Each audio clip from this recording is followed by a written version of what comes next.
फहमीदा, आपसे जानना चाहेंगे कि इस वक्त जो पाकिस्तान की डिप्लोमेसी है, जो डिप्लोमेटिक रिलेशंस हैं, उसको आप कैसे देख रही हैं। जैसे अता तारड़ साहब कल रात से हम देख रहे हैं इंटरनेशनल मीडिया पे लगे हुए हैं, पाकिस्तान का मौक़िफ़ पेश कर रहे हैं, ज़मीनी हक़ाइक़ बता रहे हैं। रियली ये मैं बता रहा हूँ कि जो अता तारड़ साहब हैं, पहली बार मैं उनसे इम्प्रेस हुआ हूँ कि उन्होंने बड़ा ज़बरदस्त जो है वो अपना पाकिस्तान का केस पेश किया है इंटरनेशनल मीडिया के सामने।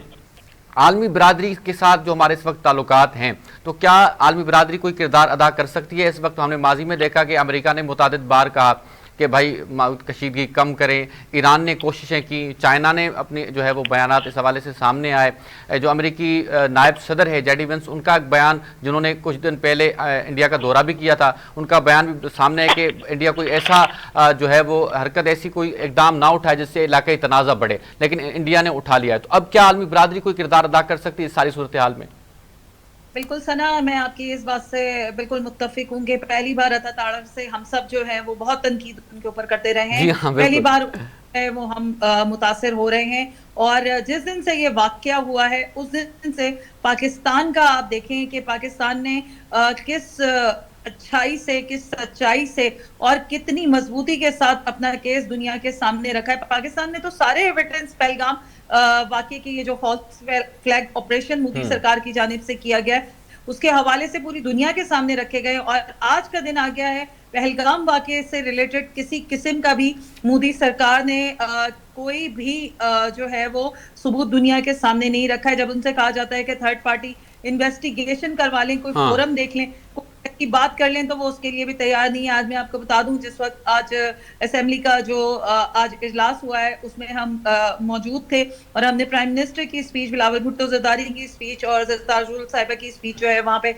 लाइव सुनी। और वहां पर भी बिलावल भुट्टो जरदारी साहब ने ये कहा कि हम तो उनसे ये कह रहे हैं कि वो थर्ड पार्टी इन्वेस्टिगेशन करवा लें, हम तो अब भी ये चाहते हैं कि वो थर्ड पार्टी इन्वेस्टिगेशन करवा लें, लेकिन वो इसकी तरफ जाएंगे नहीं, क्योंकि वो मक्कार हैं, क्योंकि वो दुश्मन हैं और क्योंकि वो बुज़दिल हैं।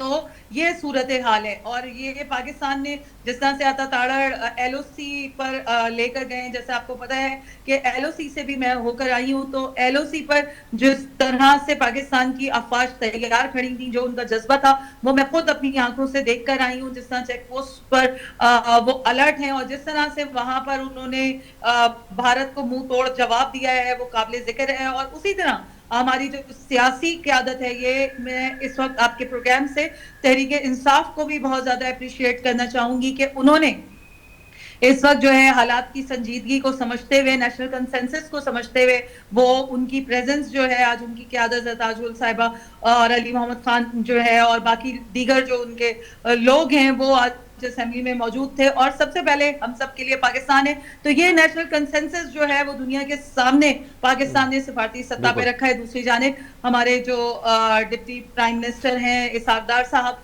उनकी भी मुलाकातें मुख्तलिफ सिफारतकारों के साथ, मुख्तलिफ लोगों के साथ जारी हैं, जहां पर वो उनको ब्रीफ कर रहे हैं। तो तारड़ तो एलओसी पर इंटरनेशनल और नेशनल मीडिया के लोगों को भी लेकर गए, वहां भी उन्होंने सूरत हाल दिखाई है। तो पाकिस्तान इस वक्त हर महाज पर भारत से बहुत आगे है।